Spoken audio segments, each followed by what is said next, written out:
Dalam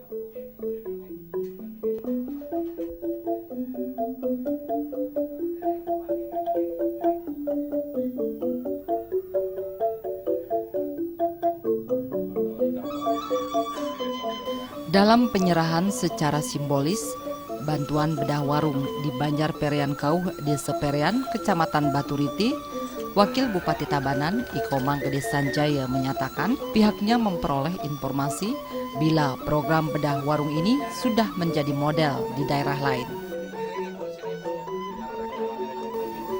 Wakil Bupati Sanjaya menambahkan, hal ini tentu membuat pemerintah Kabupaten Tabanan bangga karena program kreatif dan inovatif ini menjadi inspirasi bagi daerah lainnya.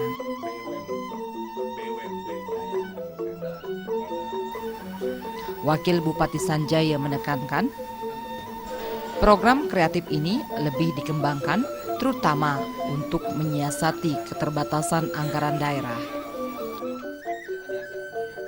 Program ini digagas dari awal dengan mempertimbangkan asas manfaat.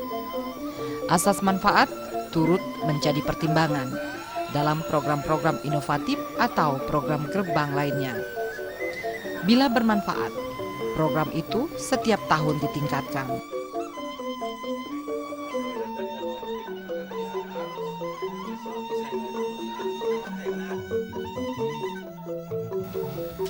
Sebelumnya, Perbekal Perian Inyoman Sunantre mengungkapkan apresiasi positif dan terima kasihnya kepada pemerintah Kabupaten Tabanan yang telah menggulirkan program bedah warung.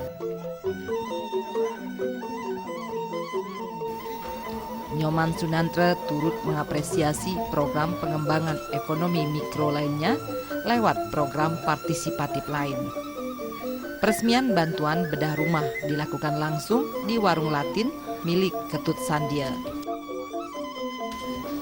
Terdapat 34 penerima bantuan bedah warung lainnya dari seantero Kabupaten Tabanan.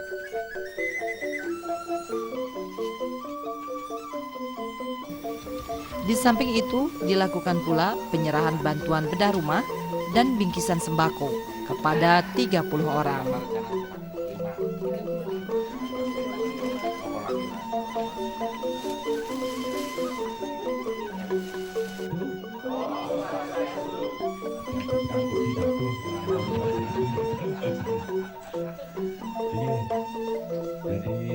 Humas Tabanan melaporkan.